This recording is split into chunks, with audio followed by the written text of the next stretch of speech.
गौर से सुनिए दोस्तों, क्योंकि आज की कहानी सिर्फ कहानी नहीं, आपके मन की भूल भुलैया का दर्पण है। एक पहाड़ी गांव में विराट नाम का एक युवक रहता था। दिखने में मजबूत पर भीतर से टूटा हुआ। दिन भर काम करता, रात में पछतावे करता और हर सुबह खुद से हार कर उठता। उसकी एक ही समस्या थी, उसका मन उसका मालिक था और वही मन उसे हर दिन गुलाम बना रहा था। विराट सोचता, मैं ठीक नहीं हूं, मुझसे नहीं होगा, मेरी किस्मत खराब है। और मन वही दोहराता, वही दिखाता, वही उसकी जिंदगी बना देता। एक दिन गांव में एक बूढ़े साधु आए। उन्होंने विराट से पूछा, इतना उदास क्यों हो बेटा? विराट फूट पड़ा, मेरा मन कभी मेरा साथ नहीं देता बाबा।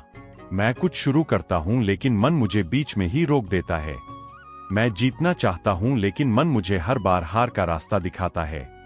साधु मुस्कुराए और बोले, मन को समझे बिना मन को बदलना मुश्किल है।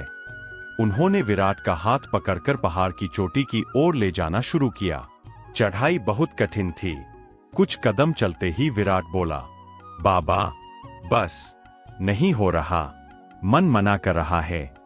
साधु बोले, मन तो समंदर की लहरों जैसा है, उसे तुम्हारी मंजिल से क्या लेना देना, वह तो बस बहता है, कभी इधर कभी उधर।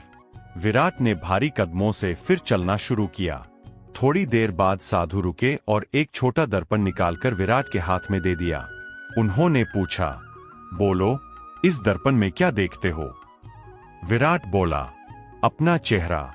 साधु बोले, बस यही तो मन का खेल है।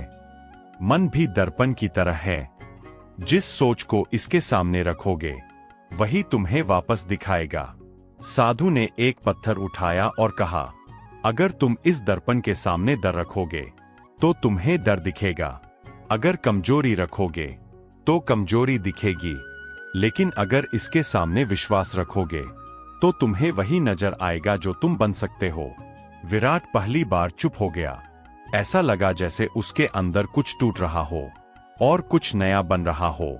चोटी पर पहुंचकर साधु ने कहा, ऊपर से देखो विराट, नीचे गांव कितना छोटा दिख रहा है, समस्याएं कितनी छोटी लग रही है, क्योंकि तुम ऊंचाई पर खड़े हो। यही तुम्हारे मन का राज है।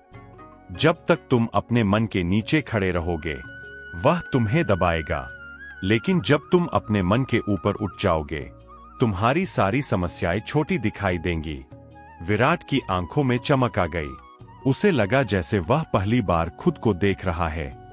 वही विराट जो मजबूत था, जो सक्षम था, जो अपने मन से बड़ा था। साधु ने आखिरी बात कही, मन को हराना नहीं है, मन को दिशा देनी है, क्योंकि मन वही बन जाता है जो तुम उसे बनाते हो। उस दिन के बाद विराट ने एक नियम बना लिया, मैं अपने मन का दर्पण खुद बदलूंगा। जब डर आता वह कहता, मैं सीख रहा हूं। जब काम मुश्किल लगता वह कहता, मैं कर सकता हूं। जब मन भटकता वह खुद से बोलता, मैं अपने मन का मालिक हूं। और धीरे धीरे उसका मन उसकी आदतों में बदल गया, आदतें उसकी पहचान में और पहचान उसकी किस्मत में। आज विराट गांव में एक सफल शिक्षक है। लोग उससे पूछते, आप इतना शांत, इतना दृढ़ और इतना सफल कैसे? वह मुस्कुराकर बस एक ही बात कहता, मैंने अपने मन का दर्पण साफ कर दिया। और साफ दर्पण में हर इंसान अपना असली रूप देख सकता है। तो दोस्तों, याद रखिए, मन दुश्मन भी बन सकता है और दोस्त भी। यह इस पर नहीं निर्भर करता कि मन कैसा है, यह इस पर निर्भर करता है कि आप अपने मन को क्या दिखाते हैं। अगर डर दिखाओगे जीवन डर बन जाएगा, अगर विश्वास दिखाओगे जीवन अवसर बन जाएगा, और अगर अपने मन के ऊपर उठ जाओगे तो पूरा संसार तुम्हारे कदमों में होगा।